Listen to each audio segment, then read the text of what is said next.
Class 10th विषय हिंदी व्याकरण सब उप विषय पद परिचय।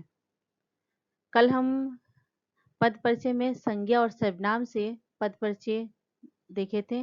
आज हम विशेषण, क्रिया और क्रिया विशेषण से पद परिचय पढ़ेंगे और समझेंगे। अब हम देखेंगे विशेषण। इसके पहले हम जान लेते हैं कि विशेषण किसे कहते हैं। विशेषण वे शब्द होते हैं जो संज्ञा या सर्वनाम की विशेषता बताते हैं, जैसे बड़ा, काला, लंबा, दयालु, भारी आदि। ये सब जो है वो क्या है, संज्ञा सर्वनाम की विशेषता बता रहे हैं शब्द। जैसे राधा बहुत सुंदर लड़की है, रमेश बहुत निडर सिपाही है। ये क्या होता है, क्या हो रहा है, विशेषण की विशेषता बता रहा है। उसे हम जो संज्ञा सर्वनाम की विशेषता बताता है उसे हम विशेषण कहते हैं। तो यह छात्र बहुत चतुर है, यह क्या है, इसमें सर्वनाम है। और सर्वनाम की विशेषता है, यह की विशेषता है कि वह चतुर है, तो इसमें विशेषण क्या है, चतुर। और विशेष्य क्या होगा, बहुत चतुर। जो विशेषण की विशेषता बताए उसे हम विशेष्य कहते हैं। दूसरा हमारा है कि अब देखेंगे यह क्या है हमारा, इस पद में पद परिचय देंगे तो यह एक सार्वनामिक विशेषण है, पुल्लिंग है, एक वचन है, छात्र विशेष का विशेषण है, बहुत चतुर यानी विशेषण का विशेष। विशेष्य किससे कहते हैं, जो सब विशेषण की विशेषता को बताए उसे हम विशेष्य कहते हैं। जो अपनी बात नहीं रखता, दूसरा हमारा वाक्य है, जो अपनी बात नहीं रखता वह विश्वास के योग्य नहीं है। इसमें अपनी क्या है, सार्वनामिक विशेषण है, बात संज्ञा की विशेषता बताता है, स्त्रीलिंग है और एक वचन है। अब हम क्रिया देखेंगे कि क्रिया किसे कहते हैं। किसी भी कार्य के करने या होने का जहाँ पे बोध हो उसे हम क्रिया कहते हैं।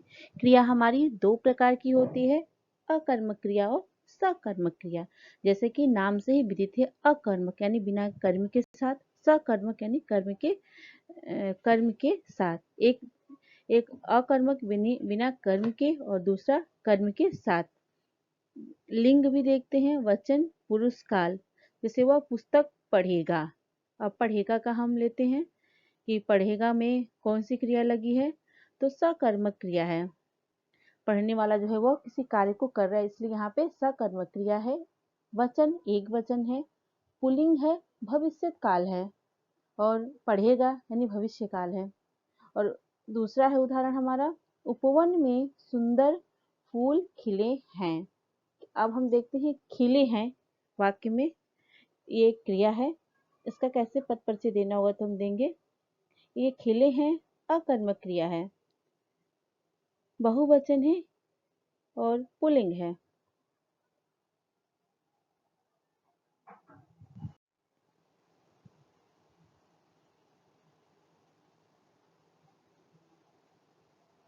अब हम देखेंगे कि क्रिया विशेषण से पद का परिचय कैसे देंगे। इसके पहले हम देख लेते हैं क्रिया विशेषण किसे कहते हैं।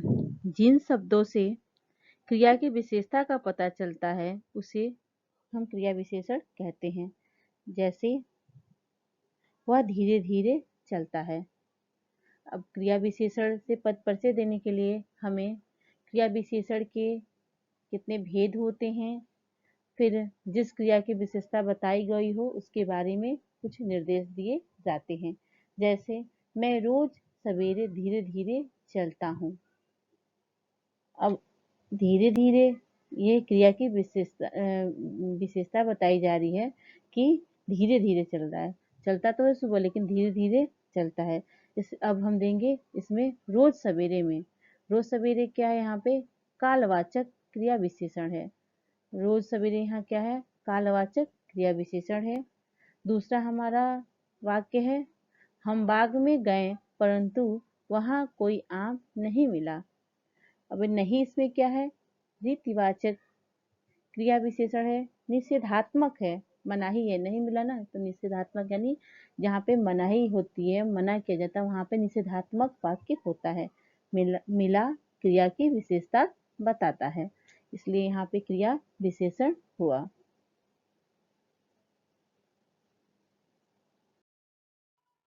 अब मुझे आशा है कि आपको पद परिचय समझ में अच्छे से आ गया होगा। पद परिचय पढ़ने से पहले आपको सबसे पहले तो संज्ञा, सर्वनाम, क्रिया, क्रिया विशेषण, लिंग, वचन और कारक को अच्छे से पढ़ना होगा कि संज्ञा क्या होती है, सर्वनाम क्या होता है, तभी समझ में आएगा ये आपका पद परिचय। इसके बाद हम आपको कुछ गृह कार्य दिया जा रहा है जो आप करेंगे। चलिए ठीक है, अगर कहीं आपके पास बुक नहीं होगा तो आप कहीं से भी छांट करके खुद खोजने की कोशिश करेंगे तो कुछ सीखेंगे। तो इसी तरह से आप विशेषण और क्रिया, फिर क्रिया विशेषण से 5-5 वाक्यों में पद परिचय दीजिए। 5-5 वाक्यों में आप आपका ये गृह कार्य है, आप खोज करके कहीं से भी पद परिचय अपनी नोटबुक में लिखेंगे। और पद परिचय के अलावा जो मैं अभी पढ़ाई हूँ वो सभी आपको अपनी नोटबुक में नोट करने हैं।